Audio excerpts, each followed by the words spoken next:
মূর্খ।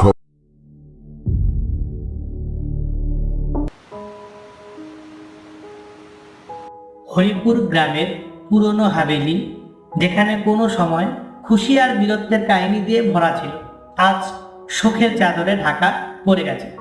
গ্রামের রক্ষক ভীম, যে কোনো এক সময় সাক্ষাৎ কালকেও চুনতি দিয়েছিল, আজ সে অসুস্থ হয়ে বিছানায় মৃত্যুর সাথে লড়াই করছে। শরীর হলুদ হয়ে গেছে। তার একমাত্র ছেলে বিজ্জু তার পাশে। বাবা, তোমার চোখ বন্ধ করো না, দেখো তোমার বিদ্যুৎ তোমার পাশেই বসে আছে। তুমি তো বলেছিলে আমাকে একটা মহান যোদ্ধা হিসেবে দেখবে, এখনই তুমি আমাকে ছেড়ে কিভাবে চলে যাবে? আমি প্রতিজ্ঞা করলাম আমি তোমাকে ভালো করে তুলবই। আমি আজই এখনই গ্রামের সবচেয়ে বড় বৈদ্যকে নিয়ে আসছি, বাস তুমি হিম্মত হারাবে না। পুত্র বিজ্জু, আমার কথা মন দিয়ে শোন,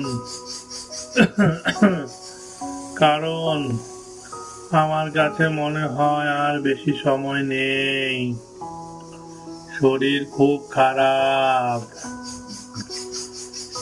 আমি মনে হয় আর বাঁচবো না বাবা।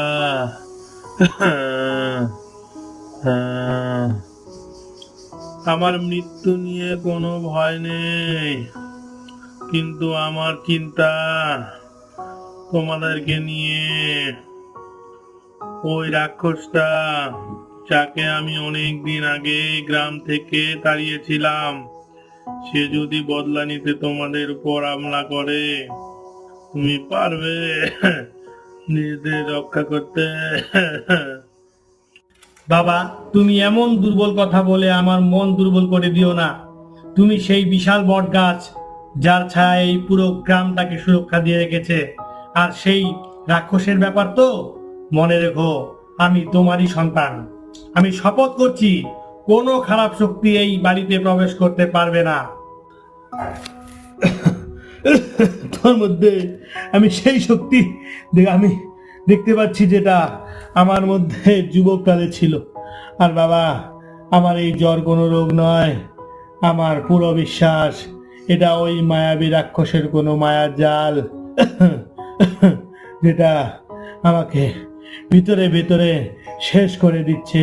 ও জানে আমি যতদিন জীবিত থাকবো, ও ততদিন এই গ্রামের কোনো ক্ষতি করতে পারবে না। ঠিক আছে বাবা, এখন সব থেকে প্রয়োজন তোমার প্রাণ রক্ষা করা। আমি এইভাবে তোমাকে মরতে দিব না। মা মন্দিরে বসে ঈশ্বরের কাছে তোমার প্রাণ ভিক্ষা যাচ্ছে আর কান্নাকাটি করছে। আমার মনও বলছে কোনো না কোনো চমৎকার হবেই। তুমি একটু ধৈর্য ধরে থাকো, আমি বৈদ্যকে ডেকে নিয়ে আসছি। বিজ্জু তাড়াহুড়ো করে বৈদ্যের বাড়ির দিকে রওনা হলো। মাথায় ঘাম ছিল আর চোখে বাবাকে হারানোর ভয় স্পষ্ট দেখা যাচ্ছিল। কাকু, কাকু, আমার বাবা খুব অসুস্থ, একটু চলেন না আমাদের বাড়িতে, বাবাকে একটু দেখবেন। আমি জানি আপনি আমাদের গ্রামের সর্বশ্রেষ্ঠ বৈদ্য, একটু দয়া করে তাড়াতাড়ি চলেন। আপনি একটু ভালো করে আমার বাবাকে চিকিৎসা করে দেন, যেন আমার বাবা বেঁচে যায়। বাবা, ধৈর্য ধরো বাবা, তুমি ভীমের ছেলে না?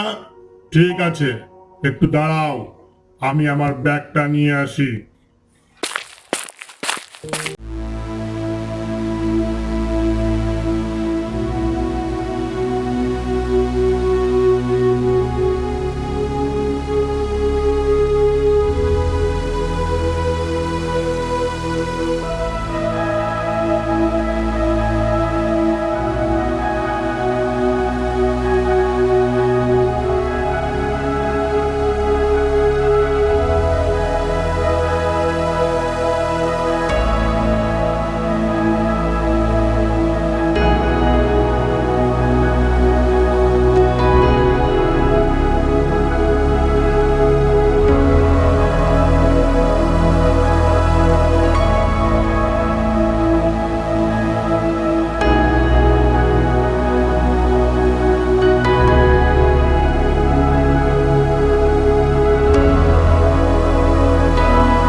পরের দিন ভোরে সূর্য উদয়ের আগেই বিজ্জু সেই ভয়ঙ্কর জঙ্গলে পৌঁছল আর রাস্তায় দেখতে পেল একটা নিরীহ পাখিকে কে যেন খাঁচায় বন্দি করে রেখেছে। আমাকে বাঁচাও, আমাকে মুক্ত করে দাও, আমাকে বাঁচাও। ঠিক আছে, দাঁড়াও, আমি তোমাকে মুক্ত করে দিচ্ছি। তখনই বিজ্জু পাখিটাকে খাঁচা থেকে মুক্ত করে দিল। দেখতে দেখতেই পাখিটা একটা পরীতে রূপান্তরিত হলো। ভয় পেও না বিজ্জু, আমি এই জঙ্গলের রক্ষক। আমাকে এক দুষ্ট তান্ত্রিক অভিশাপ দিয়ে এই পাখির রূপে বন্দি করে রেখেছিল। তোমার এই নিঃস্বার্থ করুণা আর পবিত্র সাহসে আজ আমি মুক্ত। কিন্তু তুমি এই ভয়ঙ্কর জঙ্গলে এত ব্যাকুল হয়ে কি খুঁজছো বিজ্জু? এখানে তো প্রতি পদে পদে বিপদ। তোমার সমস্যার কথা আমাকে খুলে বলো, যদি আমি তোমাকে কোনো সাহায্য করতে পারি। হে দেবী, আমার বাবার খুব খারাপ রোগ হয়েছে। বৈদ্য বলেছে এই জঙ্গলের নীলকমলই একমাত্র ঔষধ, তাছাড়া আর কোনো উপায় নেই। তাই আমি এখানে নীলকমল নিতে এসেছি, কিন্তু আমি জানি না কোথায় এই নীলকমল পাবো। সূর্য অস্ত যাওয়ার আগে আমাকে নীলকমল নিয়ে বাড়ি ফিরতে হবে। দয়া করে আমাকে সাহায্য করুন। কিন্তু নীলকমল আনতে গেলে তো তোমাকে এই জঙ্গলের এক বিশাল দানবের সম্মুখীন হতে হবে। ঠিক আছে বিজ্জু, এই নাও জাদুর তরোয়াল। তোমার অসীম সাহস আর পবিত্র মন নিয়ে অবশ্যই তুমি এটা দিয়ে সেই বিশাল দানবকে পরাজিত করতে পারবে।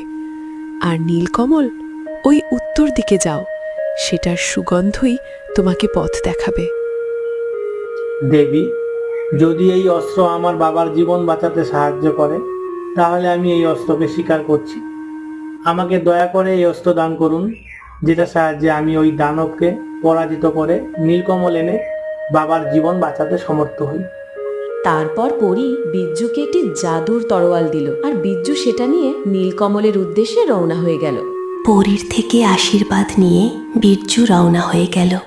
সে কিছু দূর যাওয়ার পর নীলকমলের প্রায় সামনে পৌঁছতেই এক বিশাল ভয়ঙ্কর দানব তার রাস্তা আটকে দিল।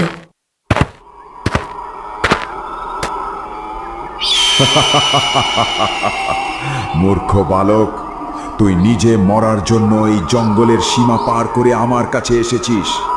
তোর হাড় চিবিয়ে খাবো আর আমার অনেক দিনের খিদে মেটাবো। তৈরি হয়ে যা মরার জন্য। তুই আজকে আমার সুস্বাদু ভোজন। ছাড়িস, তাহলে এই তরোয়াল দিয়ে তোকে বধ করতে বাধ্য হব। আমার বাবা মৃত্যু সজ্জায়, আর আমি আমার বাবার জন্য সাক্ষাৎ জমরাতের সাথে লড়তেও রাজি। চলে যা আমার রাস্তা থেকে, না হলে তোর মৃত্যু নিশ্চিত। একটা সাধারণ মানুষ আমাকে ধমকি দিচ্ছে? এই নে, দেখ আমার শক্তি। তোর এই বাহাদুরি এক্ষুনি শেষ হয়ে যাবে।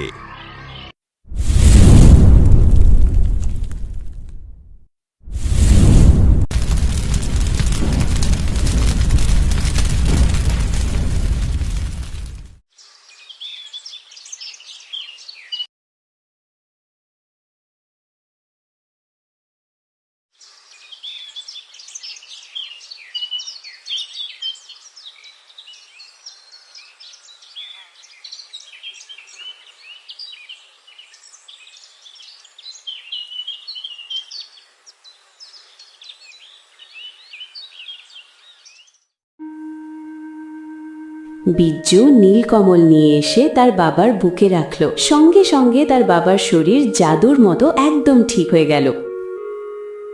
বাবা বিজ্জু, তোর জন্যই আজকে আমি বেঁচে গেলাম। তোর মতো পুত্র যেন ঈশ্বর সবার ঘরে ঘরে দেয়। আমি খুব ভাগ্যবান, তাই তোর মতো সন্তান পেয়েছি।